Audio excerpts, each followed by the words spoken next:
အားလုံးပဲမင်္ဂလာပါရှင်။ Yuki Comic Channel လေးကနေပြန်လည်ကြိုဆိုလိုက်ပါရစေ။ဒီနေ့တင်ဆက်ပေးမယ့်ဇာတ်လမ်းအကြောင်းအရာကတော့မဟာသကြံဖြစ်ပေါ်လာပုံပဲဖြစ်ပါတယ်။သကြံဆိုတာရေပက်ခံထွက်ရုံနေမဟုတ်ပါဘူး။ဒီပွဲတော်ရဲ့နောက်ကွယ်မှာကြောက်မက်ဖွယ်ကောင်းသလိုအံ့ဩဖို့လည်းကောင်းတဲ့ဒဏ္ဍာရီတစ်ခုရှိနေပါတယ်။ဒီဇာတ်လမ်းလေးကညောင်မင်းအောက်ကထူးဆန်းတဲ့နတ်ပူဇော်ပွဲကနေတစဉ်လောကကြီးကိုပြောင်းလဲပြမယ်။တာယတနာတူမွေးဖွားလာခဲ့တာကနေအစပြုထားပြီးတော့ဘယ်နေရာမှချထားလို့မရတဲ့ပြမမင်းရဲ့ဦးကောင်းတော်ကိုလက်လို့လိုက်ရင်ကဘာကြီးဘလို့ပျက်စီးသွားမလဲနေ့တကူတိုင်းမှာတလက်စီတာဝန်ယူရတဲ့တကြံမဲတော်ခုနှစ်ပိုင်းအခန်းကဏ္ဍကရောဘာဖြစ်မလဲမဟာတကြံအစာအုပ်ပုံမြင်နဲ့တကြံမဲတော်တွေစိတ်ဝင်စားစရာဖြစ်တည်မှုကိုအခုပဲတူတူကြည့်ရှုလိုက်ကြရအောင်ရှင်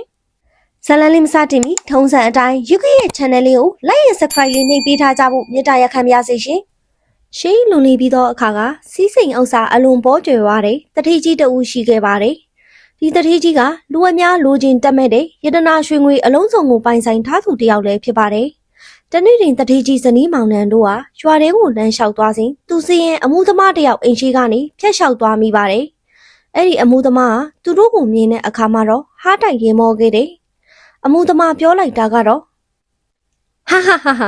သူတို့ယတနာဘောင်းပုံပိုင်ဆိုင်နဲ့တတိတဲ့ခမများတို့မှာဘလောက်ပဲချမ်းသာတာသမီးယတနာတရားမှမရှိဘူးကျုံမှကြတော့စင်းရင်ပြီမဲ့သားသမီးတွေအများကြီးရှိတယ်တို့ပြောဆိုလောင်ပြောင်ခဲ့တယ်ဒီစကားကိုကြားတဲ့အခါမှာတော့တထေးကြီးဇနီးမောင်နှံဟာအလိုမင်းစိတ်မကောင်းဖြစ်ကရှက်ရွံဝမ်းနေသွားခဲ့ရတယ်ဒီစကားကြောင့်တထေးကြီးဟာလေချက်ချင်းပင်စိတ်တက်ကြအားငယ်သွားရရှာတယ်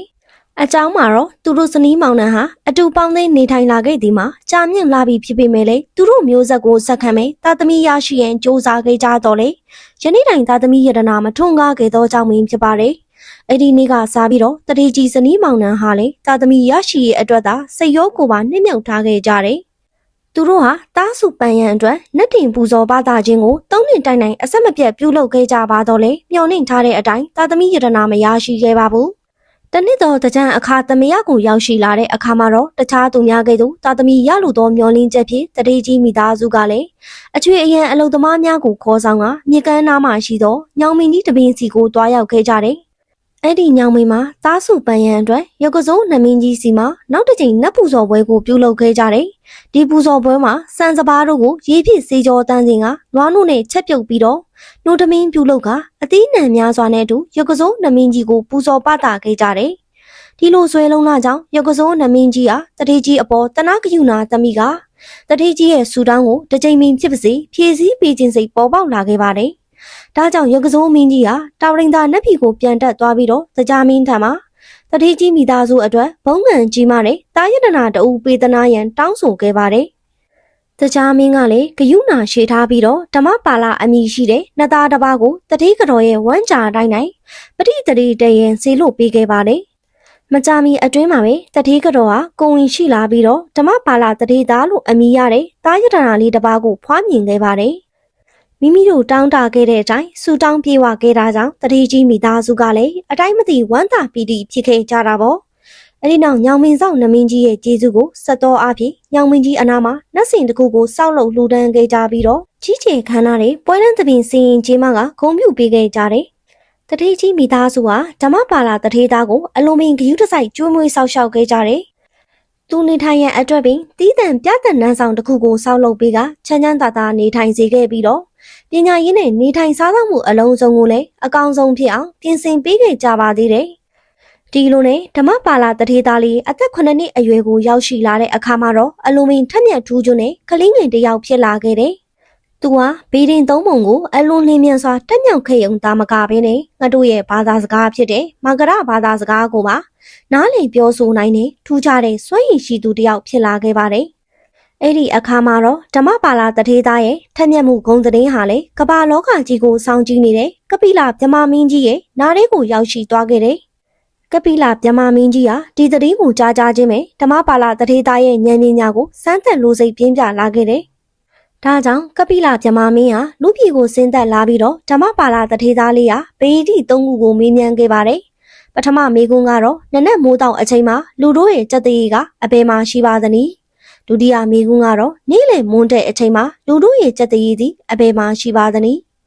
တတိယမိကုန်းကတော့ညချမ်းအချိန်မှာလူတို့ရဲ့ကြက်တရီသည်အဘယ်မှာရှိပါသနည်းအကယ်၍ဓမ္မပါလာတထေသားလေးကဒီပဟိတိ၃ခုကို9ရက်အတွင်းဖြေဆိုနိုင်ခဲ့ပါကကပိလမြမမင်းဟာမိမိရဲ့ဦးခေါင်းကိုဖျက်၍ပူဇော်မှာပြစ်ကြောင်ဂတိပြုခဲ့တယ်အကယ်၍ဓမ္မပါလာတထေသားကဒီအဖြေကိုမှန်အောင်မဖြေဆိုနိုင်ခဲ့ပါကပြောင်းပြန်အနေနဲ့တထေသားရဲ့ဦးခေါင်းကိုဖျက်၍ပြန်လဲပူဇော်ရမှာဖြစ်ပါတယ်ဒီအချိန်မှာဓမ္မပါလာတထေသားလေးဟာအဖြေကိုလုံးဝမသိသေးပါတော့လေရှောင်လဲမရနိုင်တာကြောင့်စိန်ခေါ်မှုကိုမလွဲမသွေလက်ခံခဲ့ရတယ်ဒါကြောင့်ဓမ္မပါလာတထေသားလေးကလည်းအဖြေကိုရရှိရန်အတွက်အစွဲကုန်စူးစမ်းရှာဖွေပါတော့တယ်သူဟာနေမအားညာမနာရပ်ပေါင်းများစွာစဉ်းစားခဲ့ပါတော့လေပဟိတိရဲ့အဖြေကိုလုံးဝရှာမတွေ့ခဲ့ပါဘူးဒီလိုနဲ့နောက်ဆုံး6ရက်မြောက်နေ့ညဦးအချိန်ကိုရောက်ရှိလို့လာတဲ့အခါမှာတော့ဓမ္မပါလာတထေသားလေးဟာအလိုမီစိတ်ဖိစီးကမိမိတရားမိကိုကြောက်ရွံ့လာတာကြောင့်ငါဘဝကဒီတိုင်းနေလဲတရားမဲ့အတူတူတုံးတိုက်တိုက်ကြားကြိုက်တိုက်ငါကန်နေငါဖြစ်ပါစေတော့လို့ဆိုကတောထဲကိုထွက်ပြေးတိမ်းချောင်ခဲ့တယ်ဒီလိုနဲ့တောထဲကိုခရီးနှင်လာပြီးမော်ပန်လွန်းတာကြောင့်အုံးမင်ကြီးတပင်အောက်မှာနားနေစဉ်ဓမ္မပါလာတထေသားလေးဟာမမျော်လင့်တဲ့အတန်တစုံတစ်ခုကိုကြားလိုက်ရလေတယ်အဲ့ဒါကတော့လင်းယုံငှက်လင်းမယားနှစ်ကောင်အပြန်လင်းစကားပြောနေခြင်းပဲဖြစ်ပါတယ်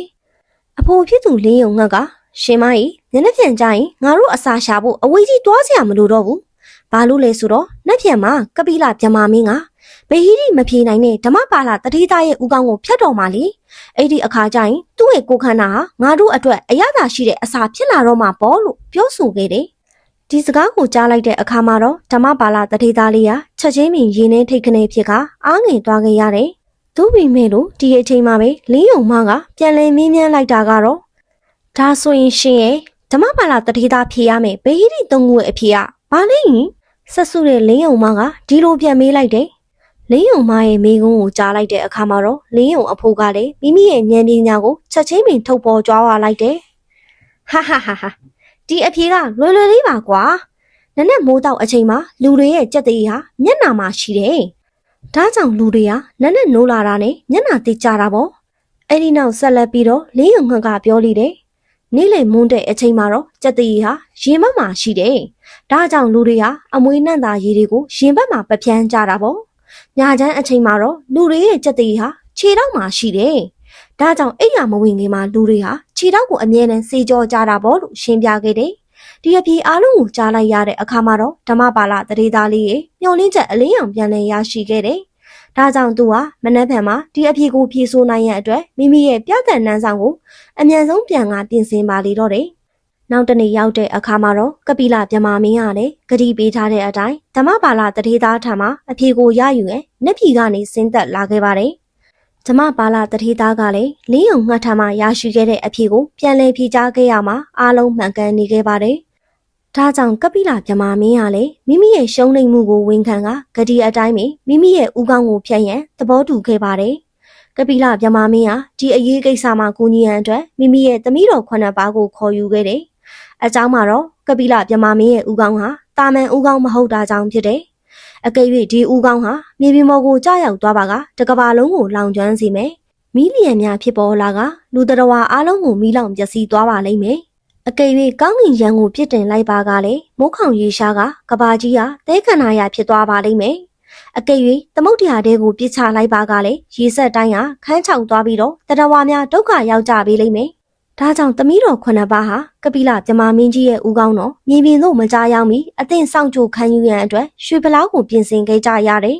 ။အရာအလုံးအစင်းသင့်ဖြစ်တဲ့အခါမှာတော့ကပိလမြမမင်းရဲ့ဦးခေါင်းတော်ကိုဖျက်တောက်လိုက်တာနဲ့တပြိုင်နက်တကဘာလုံးမှာမိုးချင်းတများထွက်ပေါ်လာက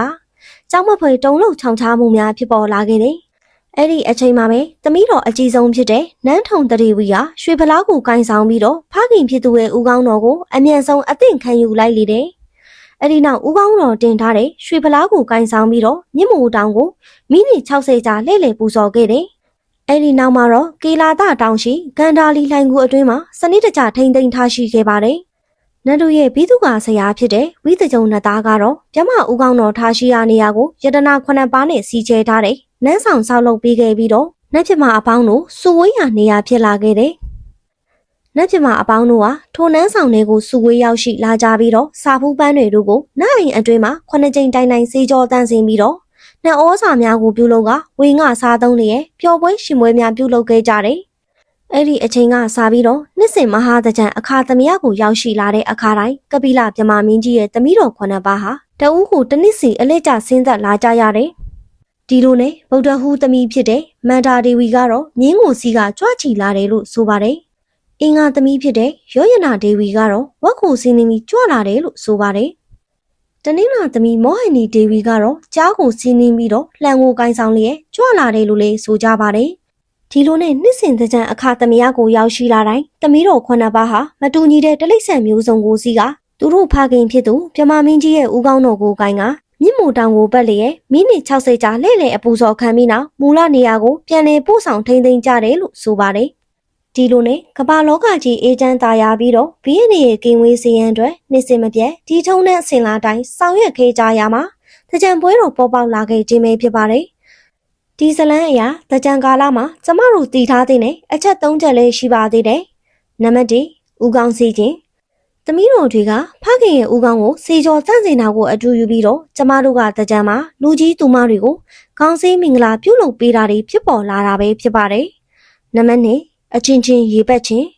တဦးနဲ့တဦးအညစ်အကြေးတွေအမုန်းတရားတွေစင်ကြယ်သွားအောင်နဲ့အေးမြသွားအောင်ရေပက်ကြတာပဲဖြစ်ပါတယ်။နံပါတ်3ကဘာကြီးကိုကာကွယ်ခြင်းဒီထုံးတန်းကိုမလုံးဆောင်ရင်မြမမင်းကြီးရဲ့ဦးခေါင်းကြောင့်ကဘာကြီးပျက်စီးသွားနိုင်တဲ့အတွက်တကြံဆိုတာကဘာကြီးကိုအေးချမ်းအောင်ပြုလုပ်ပေးတဲ့ပွဲတော်လို့လည်းဆိုကြပါတယ်။အခုခေတ်မှာတကြံပေကအစဖြစ်လာတယ်လေဆိုတာညှင်းခုန်စရာတစ်ခုဖြစ်ပေမဲ့လို့လူအများပြောဆိုကြတာကတော့တကြံဟာအိန္ဒိယကစဖြစ်လာတယ်လို့လည်းဆိုကြပါတယ်။တကြံပွဲကိုထိုင်းနဲ့မြန်မာနဲ့ဘေကအရင်စကျင်းပတာလဲဆိုရင်စာအုပ်တွေအရတော့မြန်မာကဖြူခင်းနဲ့ပကံခိကလေးကစတင်ခဲ့တာပဲဖြစ်ပါတယ်။ဘလို့ဝဲဖြစ်နေပါစေမြန်မာတကြံရဲ့စတုဒီတာနဲ့အလူတန်းပြုလုပ်တဲ့ဒလေးကတော့ကဘာမှာပထမဆုံးဖြစ်ပြီးတော့ဘယ်သူမှရှင်းနိုင်မယ်မထင်ပါဘူး။ဒီဇလန်းလေးထဲမှာအမားတစုံတရာပါခဲ့သည်ရှိတော့ခွင့်လို့ပေးကြပါရဲ့မြစ်တာရက်ခံအပ်ပါတယ်။ဒီနေ့တင်ဆက်ပေးတဲ့ဇလန်းလေးကိုကြိုက်နှစ်သက်တဲ့ဆိုရင်ယူကီကို like and subscribe လေးနှိပ်ပြီးတော့အားပေးခဲ့ကြပါအောင်ရှင်။နောက်ထပ်ဇလန်းလေးတွေကိုလည်းဆက်လက်စောင့်မျှော်ကြည့်ရှုပေးကြပါအောင်ရှင်။အဆုံးထိကြည့်ရှုပေးခဲ့ကြတဲ့အတွက်ပရိသတ်များအားလုံးကိုအထူးပဲကျေးဇူးတင်ရှိပါတယ်ရှင်။